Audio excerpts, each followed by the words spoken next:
Fantasyland. When you wish upon a star, makes no difference who you are. Each week as you enter this timeless land, one of these many worlds will open to you. Frontierland. Tall tales and true from the legendary past. Tomorrowland. Promise of things to come.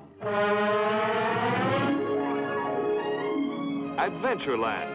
The wonder world of nature's own realm. Fantasyland. The happiest kingdom of them all. Presenting this week,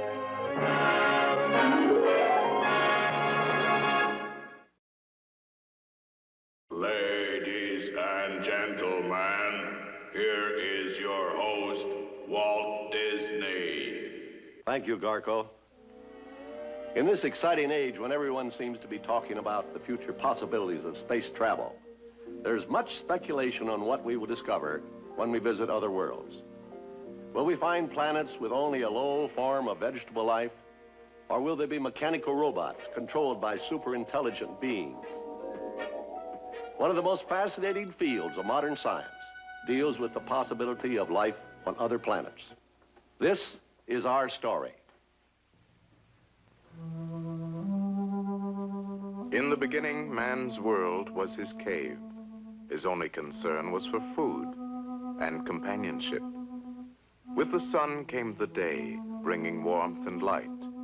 With the stars came the night, bringing darkness and fear. Later, when man became a shepherd, he spent more time contemplating the mystery of the stars. Because they moved, he believed them to be living things, possibly the children of the moon breaking away when the moon grew smaller. Then he noticed the reappearance of star formations he had seen before. Where had they come from, and where were they going? An important discovery. The stars fell into the sea. Man's conception of his world had expanded. The earth was an island floating in water, circled by a glittering ring of heavenly objects. As man learned to till the soil, he associated the stars with events of good and evil. When the bull was in the heavens, he planted his crops. This was good. Aquarius, the water carrier, brought the rains. This was also good. With the Virgin of the harvest, the crops were gathered. This was very good. But Draco the dragon brought pestilence and famine. This was evil. Then man began to build cities with towers to bring him closer to the heavens. Man became an astronomer. He sought a more logical explanation for the earth and the heavens above. The earth, he thought, must be flat with its roots deep in celestial waters. In time, he changed the roots to stone pillars to afford easier passage for the stars in their nightly journey. Later, elephants were substituted because of their great strength. To support the elephants, he added a gigantic tortoise who pulled the universe through cosmic waters with infinite slowness. The Egyptians, who loved to draw, represented Earth as a reclining figure with a star-filled sky bending over the top. Shu, the god of air, kept them apart, while the sun and the moon sailed back and forth in a small boat. The Greeks were among the first learned men of astronomy. These great philosophers gave the world many profound conceptions of Earth and space. Plato said, "I have found the Earth to be the perfect shape of a cube, standing in the center of the universe with all other heavenly bodies scattered round and about." Anaxagoras had this to say, "Being in the center of the universe, the Earth is assailed by the rotating ether, which tears away bits of Earth, flinging them outward, setting them afire, creating stars and planets." Then there was Aristarchus. Gentlemen, I disagree. The sun is obviously in the center, with the Earth and other planets traveling in circular paths. And thus the sun... Finally, there was Ptolemy. Learned men of science, I have listened to all your arguments. I now decree that our great Earth stands immovable as the hub of the universe, the supreme center of intelligent thinking. Thus, Ptolemy's decree was blindly accepted as the law of science for over 1,000 years.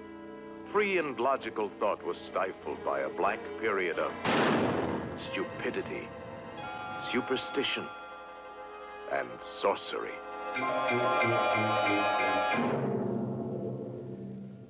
With the Renaissance came a learned monk, Nicholas Copernicus. He proved mathematically that the Earth was not the center of the universe, but was merely one of many planets circling the glowing sun. In 1610, Galileo published his Sidereus Nuncius, in which he vividly described the wonders of the heavens as seen through that great new invention, the telescope. The planets were not spots of light, but were spheres like the Earth. Jupiter had belts of color. Venus had phases like the moon.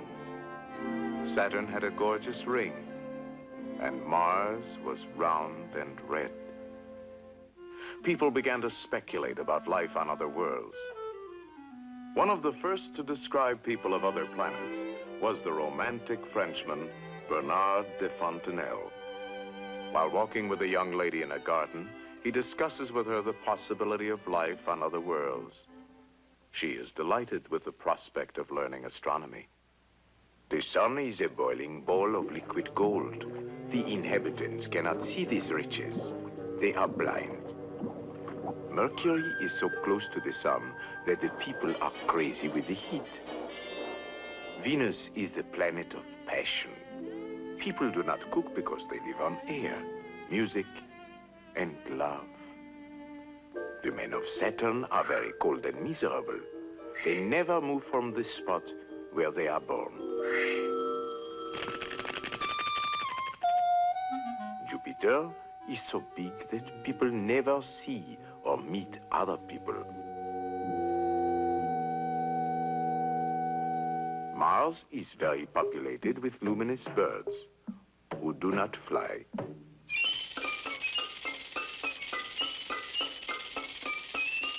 In Sweden, a philosopher's conception of life in our solar system revealed that the people of Mercury are very thin. They have tremendous memories.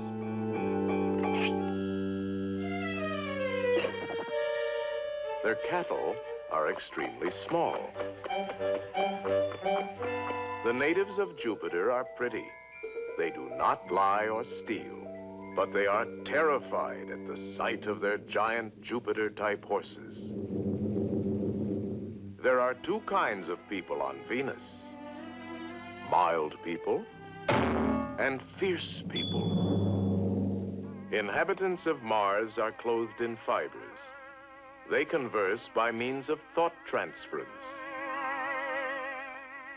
During the 19th century, Mars was more and more regarded as the planet most likely to harbor life, especially when astronomers thought they saw specks of light appear on the surface of the red planet. Many people believed that these were attempts to signal the Earth, and immediately plans were laid to build a gigantic mirror to return the friendly greetings. Later, Kurt Laswitz thrilled the world with his story about a crew of Earthmen who are captured by a magnetic Martian spaceship. The Earthmen are taken to Mars, where they are wined and dined on synthetic food.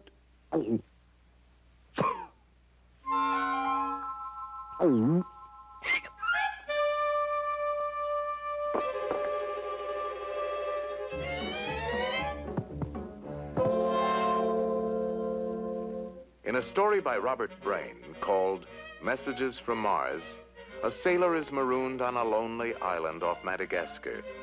He discovers a rare and powerful telescope planet, which he immediately focuses on Mars. The Martians he sees are exactly 10 feet tall. Their favorite culture is music, which they inhale in great quantities through their noses.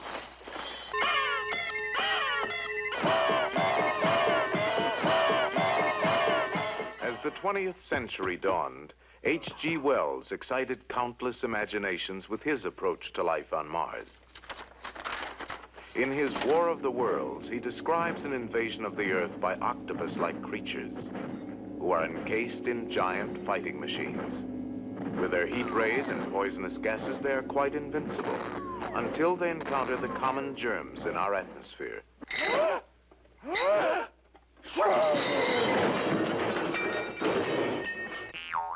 Wells followed his science fiction story with a more serious discussion. He reasoned that plants would grow taller and thinner in the weaker gravity of Mars, and insects would probably be larger than those on Earth.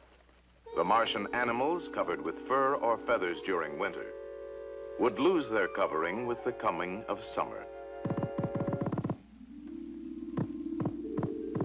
The people of Mars would probably walk on their hind legs, their barrel-chested bodies covered with a coating of down.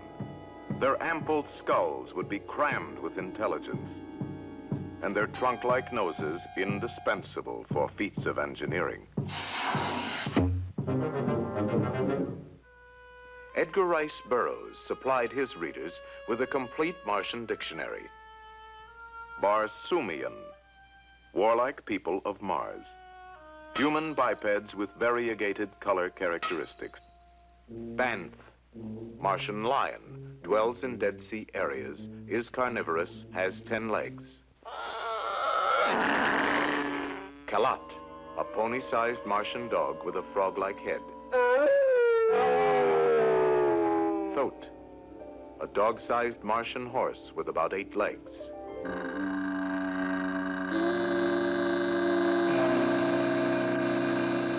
Martian plant man, half human, half plant, 10 feet tall, has one white ringed protruding eye.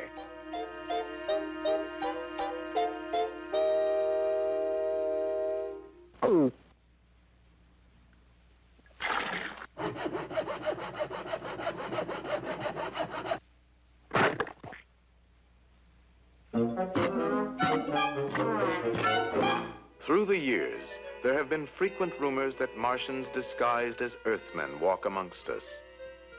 These stories are perhaps strengthened by the thousands of reports of unidentified flying objects passing in an endless procession across our skies.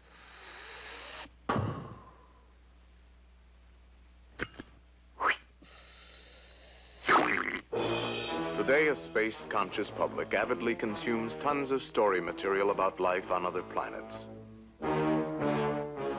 A typical cosmic soap opera usually begins at a very ultra-secret government space project. The hero is a young electronics genius who is always busy formulating new laws of thermodynamics and astrophysics. The heroine is his secretary, efficient, hardworking, and rather attractive. Of course, the villain is a mechanical robot from Mars. He is usually controlled by a Martian mastermind whose appearance is too horrible to reveal at this time. The escape device is a late model electrophlegmatic flying saucer. The story plot usually concerns the lack of some precious element on Mars, such as water or uranium or women.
Take a letter, Miss Smith.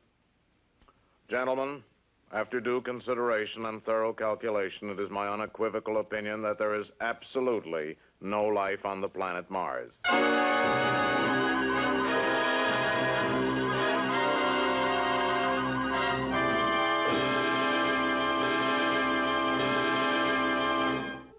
Today, as modern science seeks to understand the miracle of creation, it sees an infinite universe, cold and dark, inconceivably vast, without beginning, without end. Across this cosmic void, trillions of island universes move. In one of these, the Milky Way, our sun is but a tiny star among 300 billion other stars or suns. Scientists now estimate that 30 billion of these suns have captive planets. Since the laws of creation appear to be universal, it is almost certain that many of these planets harbor life. Life in the dawn of evolution. Life in the twilight of existence. Life where intelligence may have developed far beyond the stage of man. As an example of how the wonders of life may be evolving with infinite variation on other planets throughout the universe, let us follow the story of our own Earth from its misty beginnings.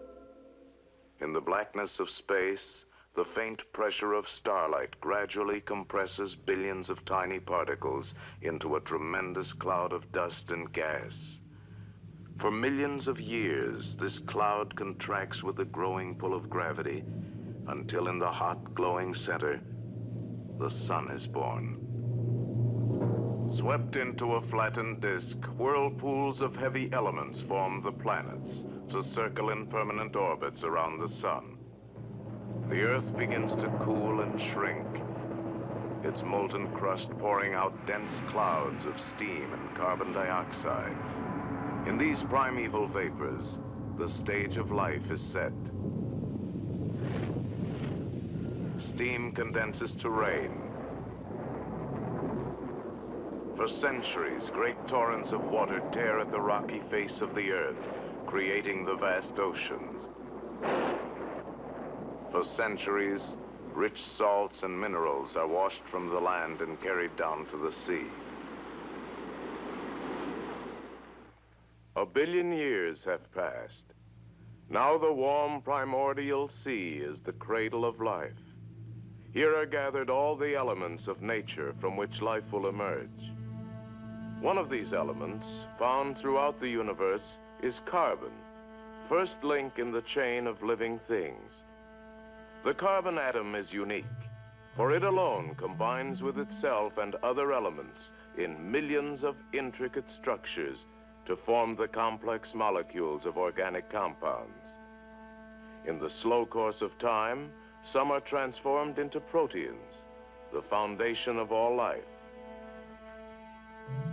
These microscopic particles join with other elements to produce millions of delicate combinations. Most are destroyed, but a few of the strongest survive.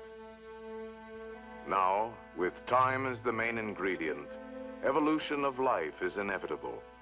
Eventually, from the complex forces of nature, emerges the first organism, the first living cell, a microscopic speck of jelly able to grow and reproduce with great speed. As the eternal process of change continues, some cells group together in colonies, and from these evolve blue-green algae, the first primitive plants. In shallow pools, the chlorophyll of these plants converts the energy of sunlight into living tissue. For the first time, great quantities of precious oxygen are released, making possible ever higher forms of life. Ages roll by. The first minute cells of animal life appear, dependent on oxygen from the plants to survive. In the millions of centuries that follow, an infinite variety of plant and animal life begins to unfold. Endless adaptation, constant change, infinite variation through inconceivable lengths of time.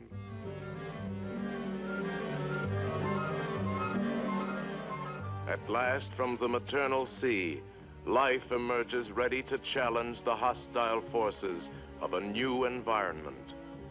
The pageant of living things spreads across the face of the land.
Emerging during the last few seconds in the hour of time is man.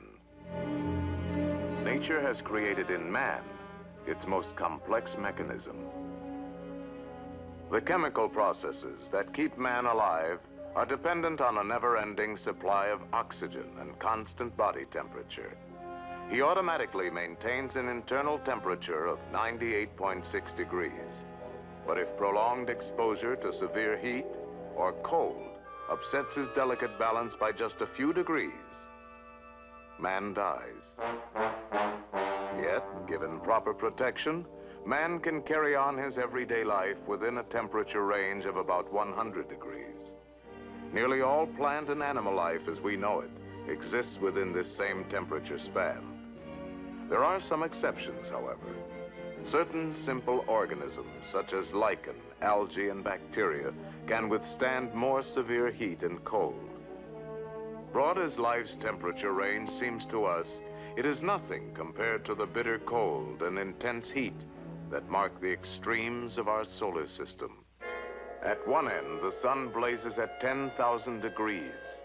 Its radiant heat dissipates rapidly until after 1 billion miles we find the outer planets, Uranus, Neptune, and Pluto, at temperatures of more than 300 degrees below zero. Here on Pluto, the distant sun glows but faintly over silent landscapes of frozen gases and lakes of liquid ammonia. Here, an Earthman would succumb in 15 seconds from the complete lack of oxygen, his body being solid in a few minutes. Moving nearer to the sun, we find Saturn. In spite of its majestic beauty, the poisonous atmosphere of ammonia and methane gas would be a death trap.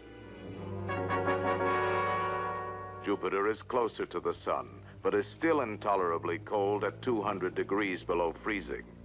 Like Saturn, its air is poisonous. Again, man would quickly suffocate from lack of oxygen, his frail body torn by dense gases, blowing in gales up to 400 miles an hour. These outer planets are far too cold and hostile for life as we know it. On the other hand, if man should visit Mercury, the planet closest to the sun, he would find it much too hot for life to exist. Mercury is a small and airless world, with one burning face turned always to the sun. Man's blood would boil in this vacuum, and his lifeless body would be incinerated in seconds. As we move away from the sun toward the Earth, we enter the temperature zone favorable to life. In this golden zone are the orbits of Venus, Earth, and Mars. There may be life on Venus, but we know very little about our sister planet, for her mysteries lie shrouded beneath an impenetrable mantle of dense clouds. Beyond the Earth, at the outer fringe of life's temperature zone, is Mars, the third planet in our solar system where life could exist. Even though scientists think Martian conditions are severe, they believe that if man journeyed to Mars, he could survive here with moderate protection. He would need his own oxygen supply and some sort of protective covering. But life could be almost normal within pressurized houses and pressurized cities. Today, as we face the serious problems of overpopulation and depletion of natural resources, the possibility of Mars becoming a new frontier is of increasing importance in our plans for the future.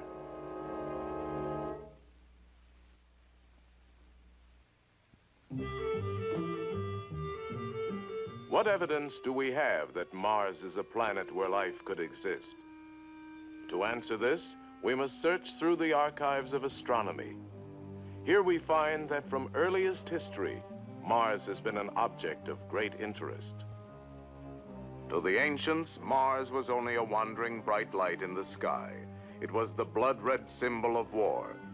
But to Galileo, the first man to see it through a telescope, Mars appeared as a glowing red disk where sometimes a shadow appeared on one side. As telescopes improved, astronomers began to notice mysterious markings, which they carefully recorded with drawings. Each decade brought new discoveries. It was found that Mars rotated on its axis like the Earth. It had white spots at the North and South poles. The dark areas seemed to be permanent shapes. In 1781, astronomer Sir William Herschel, using a telescope of large proportions and increased accuracy, discovered that the white polar caps of Mars increased during the Martian winter and decreased with the coming of summer. By 1840, interest in Mars had mounted to the point where the first crude map was attempted outlining the areas thought to be continents and seas. Then, one clear night in 1877, Giovanni Schiaparelli made an historic observation. He saw the surface of Mars crisscrossed with a network of lines which seemed to connect the dark areas. He called them canali, or channels. The American astronomer Percival Lowell was so intrigued by Schiaparelli's findings that he built an observatory in Arizona dedicated primarily to the observation of Mars. Over a period of 20 years, Lowell and his assistants kept a nightly vigil whenever Mars was in the sky. A very important clue in the Martian mystery was uncovered by Lowell. When the polar caps increased in the fall and winter, the dark blue-green areas turned a brownish purple and grew fainter. With the coming of spring and summer, the polar caps receded. The blue-green areas gradually appeared again. This led Lowell to believe these regions must be great expanses of vegetation, irrigated by the melting snows of the ice caps. Lowell theorized that this was accomplished by the large network of canals. He realized that it was impossible to see a clear picture of Mars because of the disturbing movement of the Earth's atmosphere. Nevertheless, he maintained that the canals appeared too symmetrical and well organized to be accidental. Lowell concluded Mars to be a dying planet inhabited by intelligent beings who, with their giant network of waterways, were fighting a desperate battle for survival. Many of Lowell's interpretations of what he saw on Mars have been questioned by other astronomers. Some observers claim that the canals are only optical illusions, which, if seen up close, break up into natural formations. There have been other mysteries to puzzle astronomers. Recently, an observer saw a bright flare of light suddenly appear and then slowly fade away. Was this an atomic explosion or a volcanic eruption? Or was it some sort of interplanetary signal? No one can say. In 1954, observers found that a new green area about the size of Texas had emerged from the red desert during one Martian season. Is this a new section opened up to irrigation by intelligent beings, or merely a natural phenomenon? Then there was a peculiar W-shaped cloud that over a period of months formed every day during the Martian afternoon. Was it another signal, or was it only a Martian dust storm? Today in Flagstaff, Arizona, the observatory established by Percival Lowell is actively engaged in a modern program of Martian research. The large 24-inch refracting telescope still plays an important role in solving the puzzle of Mars. A member of the observatory staff for 50 years is the senior astronomer, Dr. E.C. Slifer, who is considered to be one of the world's foremost authorities on the planet Mars. Whether or not there is life on Mars is pure speculation. Before we imagine our neighbor as a planet teeming with super-intelligent beings and exotic plants, let us first consider some of the facts about Mars that astronomers generally agree on. We know that Mars moves in an elliptical path around the sun, and it takes a little less than 2 Earth years to complete the trip. Since Mars travels almost twice as slow as the Earth, we can only observe the planet close up every 2 years. Mars occasionally comes as near as 35 million miles. We know also that Mars is about half the size of Earth, and its gravity is 1/3 as strong. Like the Earth, Mars rotates, and its day is approximately a half hour longer than our own. It has 2 tiny moons which revolve about the planet at great speeds. Also, like the Earth, its axis is tilted, creating the seasons of spring, summer, fall, and winter. In speculating about life on Mars, we must consider these 3 important factors: its air, its temperature, and its surface features. To roughly determine what sort of air Mars has, we use a spectrograph. This instrument simply breaks the light received from Mars into a band of colors like a rainbow. By analyzing this spectrum picture, astronomers find that the Martian atmosphere is quite different from that of the Earth. It probably consists mostly of nitrogen and a small amount of carbon dioxide with little or no free oxygen. The temperature of Mars is given by the thermocouple, an instrument so sensitive it can measure the heat of a candle 40 miles away. It tells us that the temperature of Mars sometimes reaches a balmy 85 degrees during the day, but drops to 95 degrees below zero in the coldest part of the night. There is a certain amount of guesswork about the surface of Mars. We can see that it's a rosy orange color with patches of darker green. But what causes this coloring, we are not sure. These bright regions could be dry, sandy deserts like our Sahara. Light from Mars is too faint to obtain an instantaneous photograph. An exposure time of at least 1 second must be used. Unfortunately, this isn't fast enough to keep the movement of the Earth's atmosphere from blurring the final photo. For this reason, photographic proof of the Martian canals has never been obtained. With the meager information that has been accumulated over a period of years, astronomers cannot draw too many definite conclusions about Mars. We realize there are probably certain unavoidable errors in our calculations, any one of which could make a big difference as to whether or not there is life as we know it on Mars.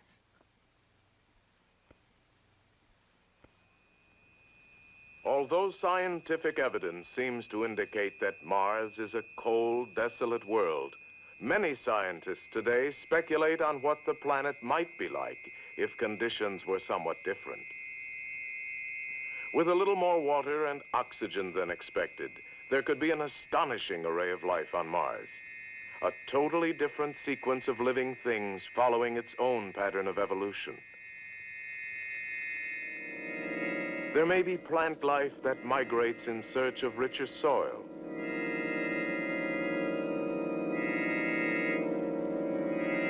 There may be plants that feed on other plants.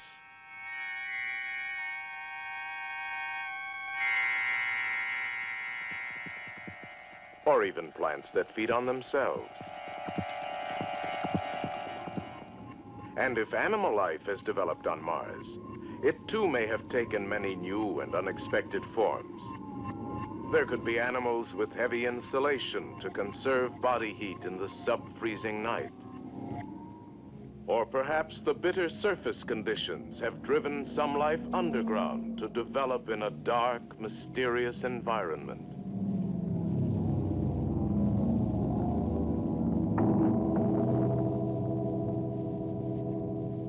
If it is true that there are dust storms on Mars, life could have evolved ways of protecting itself. On the other hand, there might be creatures that actually thrive on the ever-present dust.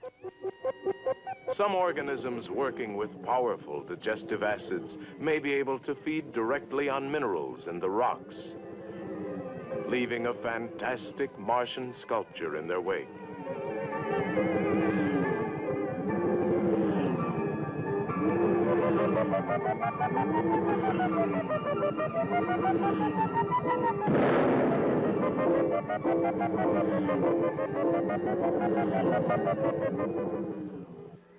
If in the thin Martian air there are creatures that fly, their wings of necessity must be 4 times as large as those on Earth. However, flight may be achieved by other means. On Mars, even as on Earth, life would surely be a competitive struggle for survival. There might be fantastic hunters who kill by concentrating the heat of the sun on their victims.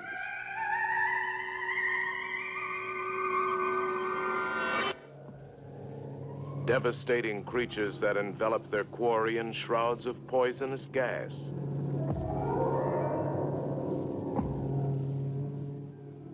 Or maybe ominous ultrasonic beings who shatter their prey with high-frequency sound waves.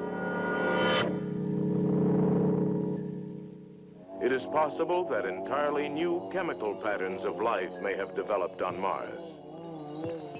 Life based on the silicon atom instead of carbon would be more resistant to the extreme cold, providing a whole new range of weird forms. Feeding on the drifting sand, tall crystal spires may grow to maturity in a single day, to be shattered in a crescendo of destruction during the cold Martian night.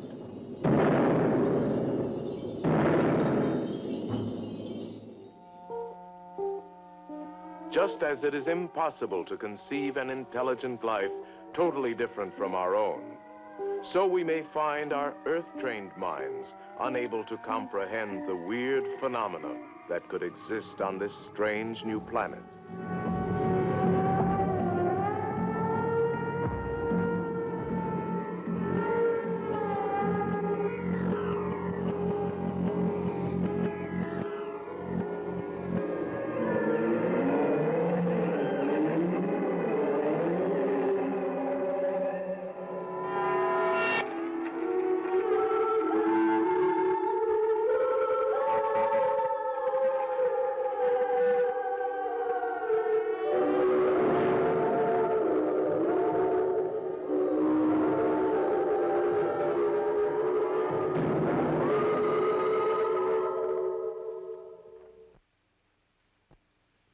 For the past half-century, the intriguing possibility of traveling to Mars in a spaceship has challenged the imagination of many men.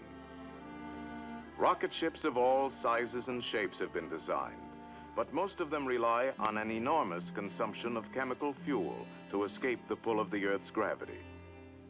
A spaceship using an electromagnetic drive to neutralize gravity is the obvious answer, but such a device is still a dream for the future. However, at the present time, an atomic-powered spaceship has been suggested by a leading scientist in the rocket and guided missile field, Dr. Ernst Stuhlinger, who for some years has been working closely with the rocket engineer, Dr. Werner von Braun.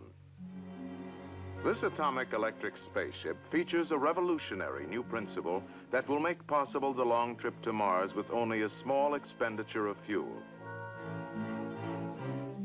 Parts for the spaceship will be brought up to an orbit by conventional chemical fuel rockets. It will then be assembled in the vacuum of space.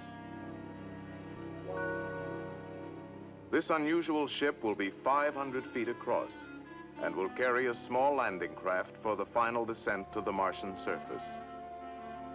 Located at the bottom is a small atomic reactor which furnishes a continuous supply of heat.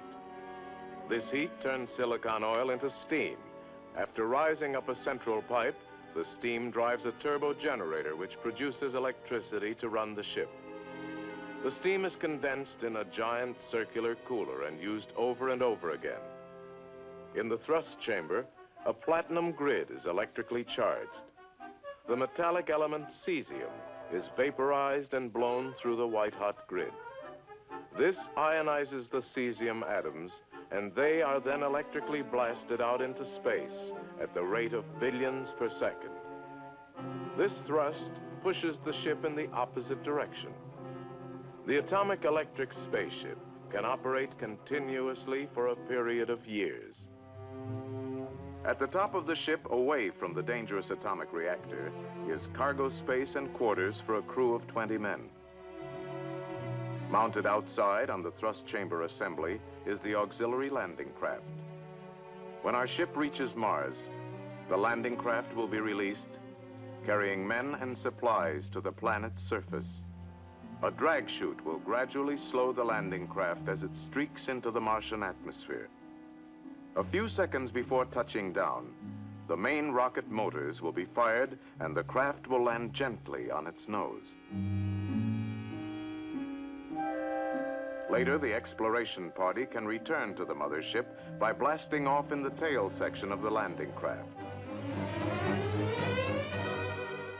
Here is the plan for our trip to Mars. It will take 13 months and 6 days. Starting 1,000 miles above the Earth, the spaceship will slowly accelerate for 4 months before escaping the Earth's gravity. For the next 7 months, the ship will follow a curved path, finally entering the gravitational field of Mars.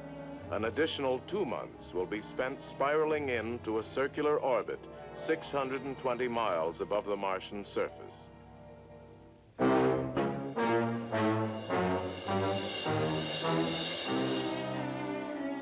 Here at the space station, our journey begins. The expedition is comprised of 6 ships. Time, a few minutes before departure. Final checks are being completed.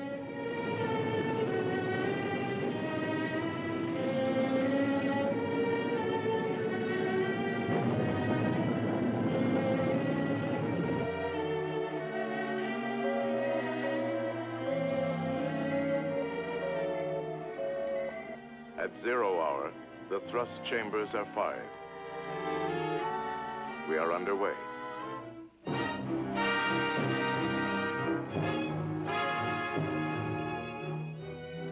Our fleet climbs beyond the space station, beginning its outward spiral around the Earth.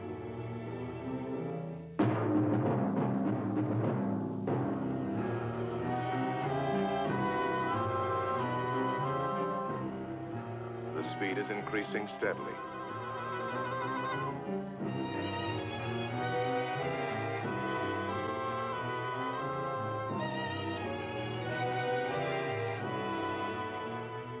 After 4 months and 17 days, 850,000 miles out, the expedition finally escapes the Earth's gravity.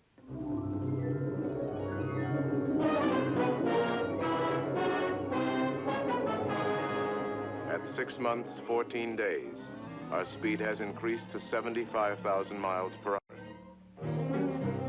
Mars is steadily increasing in size. The halfway point has been reached. The thrust chambers are reversed. Deceleration begins. The Earth grows smaller.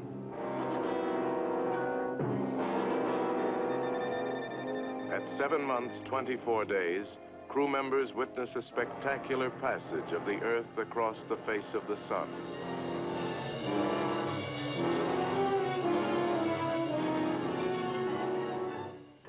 Three months later, the expedition is 700,000 miles above Mars, and the 45-day spiral in toward the planet is begun. Now, for the first time, the tiny Martian moons Deimos and Phobos are visible to the unaided eye.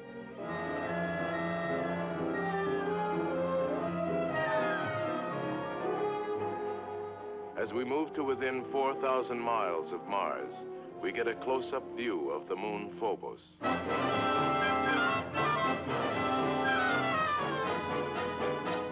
After 13 months and 6 days, Our voyage to Mars is finally completed. The ships are orbiting 620 miles above the surface of the planet. Before exploration begins, test missiles are fired to sample the strange new atmosphere.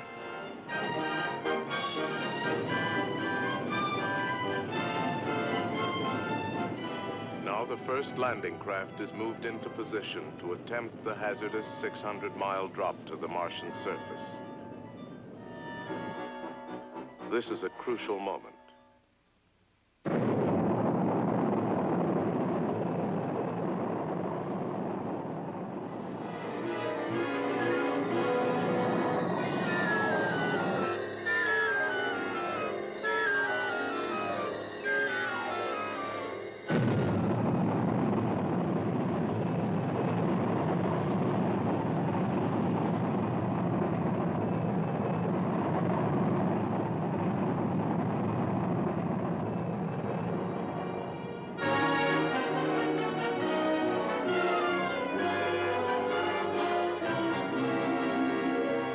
When Earthman finally walks upon the sands of Mars, what will confront him in this mysterious new world? Will any of his conceptions of strange and exotic Martian life prove to be true? Will he find the remains of a long-dead civilization? Or will the more conservative opinions of present-day science be borne out with the discovery of a cold and barren planet where only a low form of vegetable life struggles to survive? These questions will be answered by our space pioneers of the future. In solving the enigma of the red planet Mars, man may find a key that opens the first small door to the universe. Carried forward on the wings of modern science, man in the years that follow may discover the miracle of life as it exists in all its countless forms throughout an infinite creation.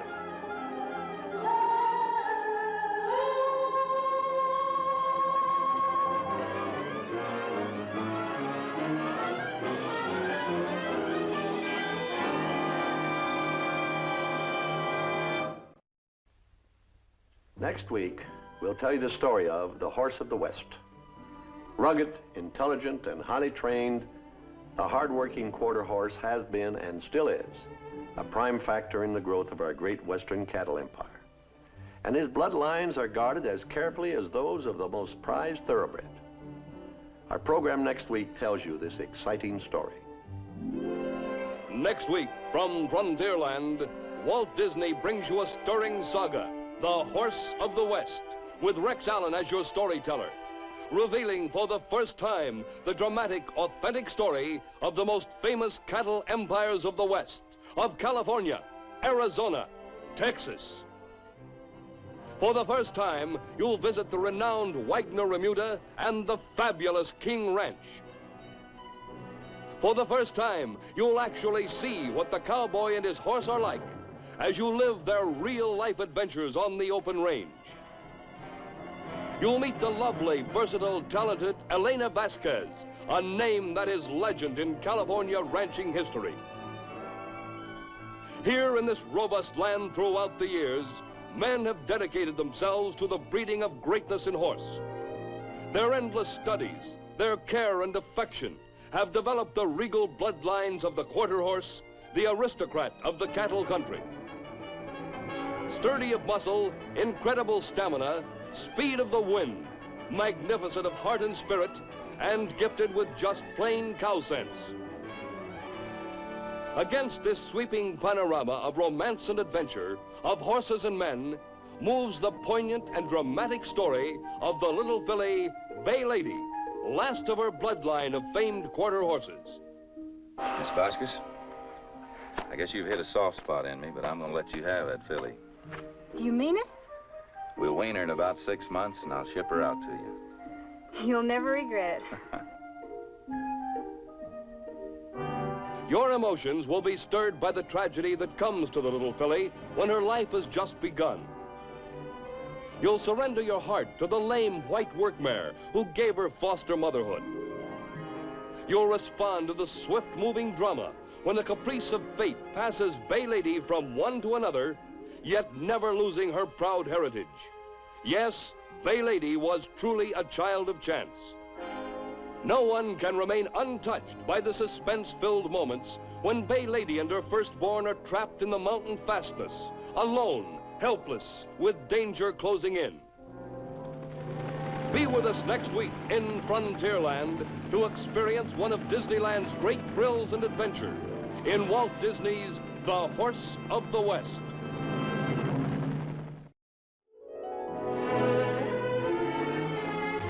Coming to motion picture theaters soon, Old Yeller, a rare entertainment experience.